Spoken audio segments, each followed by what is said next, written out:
Hello and good evening from a very warm South Africa. I live in Durban, South Africa. We're in summer here and it's quite warm. But good morning and good afternoon to all of you wherever you are. My name is Dr. Ismail. I think many of you know me now. I've done a few videos and a strong proponent of Michael Williams's Pro 90D system, and for good reason, because it has markedly improved the way I speak. It has transformed my speech and has transformed my life in a very, very positive way. So what Michael has asked me to do is to speak to you about how I approach impromptu speaking situations. So what happened was, about a month ago, I had an academic achievement.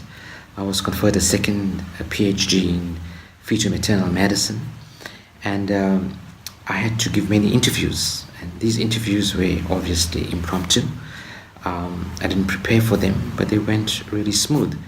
And I gave these interviews both to the scientific community and to the non-scientific community. So I couldn't prepare for them. There were questions that were posed to me and I had to just answer them. So that is very much different from preparing for a presentation, because when you prepare for a presentation, you obviously rehearsing, you are preparing, you are trying to work out ways to navigate difficult words if they come up, and that's fine because you can see ahead what is coming. Whereas in a impromptu speaking situation, it's totally different, isn't it? Because you don't know what's coming and what answers you're going to give to the particular questions that they're going to ask you. You have no idea. So it's very, very important that you should have a mindset, a different mindset when you're in an impromptu speaking situation as opposed to a presentation. Always remember, however, that you always keep the dial up. That's the way you are speaking. Your new style of speaking should always be at a 6, 7, or 8, whether it's in an interview or in a presentation, whatever the case may be. But let's come back now to the impromptu speaking situation. So I can tell you what helps me. Firstly, right, you need to focus. There are two concepts that I need to tell you about. One is to focus and to be present. So when you focus and when you are being present, that does two things. You are intensely concentrating on the questions that are being put to you. That's point number one. And point number two, and when you're present, you are aware of your surroundings. So what does that actually mean? So that means that often, and I can speak for myself, when I'm focusing and I'm being present, I kind of play in the background in my mind the different affirmations and the different affirmations that I use. For example, I'm an excellent speaker. I'm a genius at speaking. Or I don't have to rush. I can just take my time. And another very, very important affirmation or technique, I should rather say, is that pause. I don't have to rush in. Pause 1 second before you have to say anything. And this is critically, critically important. And why is it important? Because when you're in an impromptu situation, sometimes there is this tendency or there is this need to want to jump in. Right? So I'm also guilty of that. So someone asks me a question, and because I might know a lot about the question, I want to get in there and I want to say a lot. Believe me, that's the worst thing you can do. Never ever do that. Rather allow the person that's asking the question to ask it, let him finish it. Then you pause, you take your time, you pause for a second, think about what you're going to say and don't rush in. Critically, those few seconds are paramount in how you're going to present yourself in a particular speaking situation.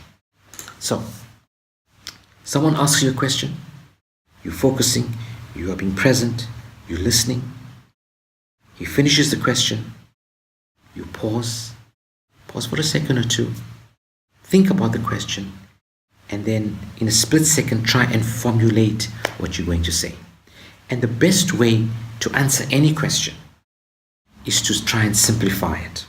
And the best way to simplify it is by numeracy and categorization. Numeracy and categorization. Now, what do I mean by that? So, If someone asks you a question, you have to answer it. And you could say, okay, what we found were three things. Point number one, point number two, point number three. And point number one, we reached such and such conclusion. Point number two, such and such conclusion. And point number three, such and such conclusion. So suddenly, you've now simplified the concepts. You have enumerated it and you've categorized it. This makes it so much easier for the person on the other side to understand, rather than just jumping in and saying a whole lot of mumbo jumbo, where the people on the other side may not understand a word you said, and they may just think you're arrogant, or worse still, they may think you don't really understand your subject. It also allows you not to stumble, because stumbling is also a big problem, and stumbling can happen whether you're a stutterer or non-stutterer, it doesn't really matter. But if you are disfluent and you stumble, the next step that's going to happen to you is that you're going to start to get stressed. And when you get stressed and you start to get nervous, you're going to start to block. You're going to start to get stuck, and then things are just going to go downhill and spiral downwards. So you really don't want that. So you want to take your time, you want to focus, you want to be in the present, and you want to answer the question in a structured fashion. It's better to do it in a numerical fashion, and you categorize what you want to say. So if you fulfill that, you will find that it will work really smooth for you in any speaking situation, whether it's impromptu or in a presentation for that matter. And the two things that Michael always speaks about is you always think about your two friends. One is Vic and one is Rick. Vic is that whatever answer you give must have value, right? It should have impact, and there should be clarity. Okay, so that's Vic. And your other friend Rick means it should be relevant, okay? It should be impactful, and it should also have clarity.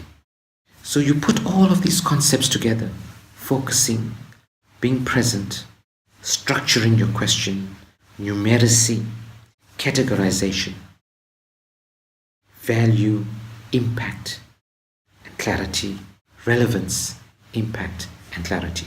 Of course, you don't have to think about all of this all the time, but if you are focused and you're in the present, these things will automatically gel into your answer. So that is really, really important. The other thing you need to also understand is that everyone is disfluent. There are just degrees of disfluency. So if you take what we call normal people who think they don't stutter, they probably are disfluent 2 or 3% of the time. And if you think you're disfluent, you could be slightly more than that, maybe 8 or 9 or 10%.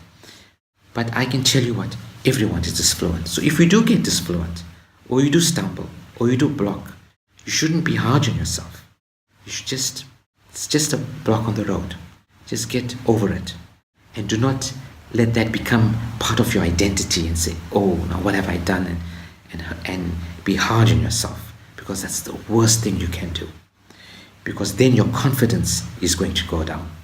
And I'm an examiner for many exams, and I ask many questions also many times. And I can tell you that many people in an exam situation, because they are stressed and because they are nervous, will stumble. And sometimes they even block. People that I know for a fact don't stutter or don't stammer also block. So disfluency is there all the time.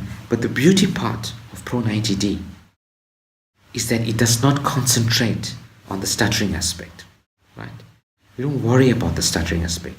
We're concerned, okay, about smooth speaking and clear speaking and impactful speaking and speaking with authority.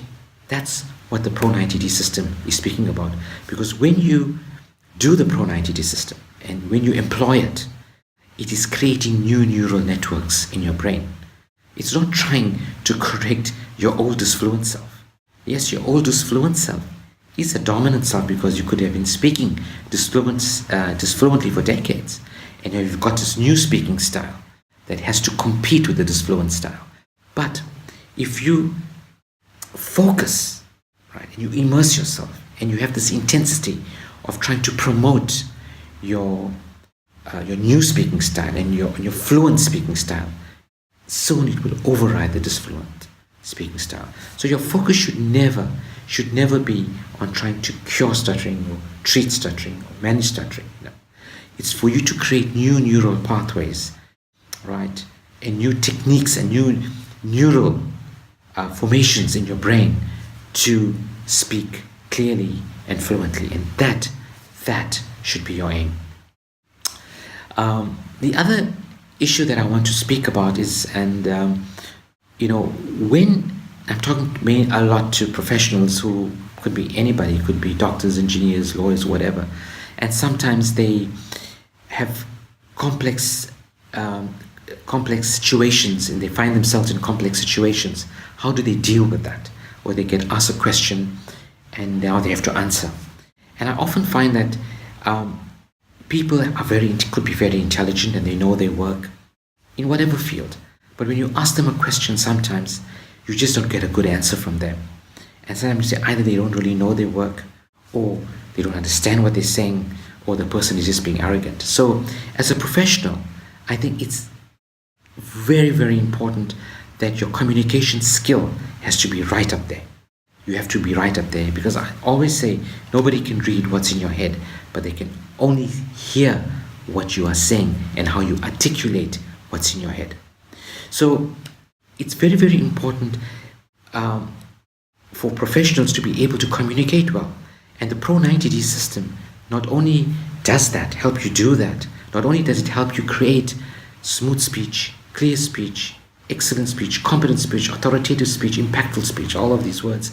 But what it also helps you to do is try and always so simplify by the different techniques that I've spoken about, simplify complex concepts into easier, structured ways of answering those concepts. So it's really, really important for you to understand that. So I hope this has been helpful to you. I want to wish you all a happy and Merry Christmas, and a happy and exciting and prosperous New Year, if I don't speak to you again. All the best. Take care, and ta-ra.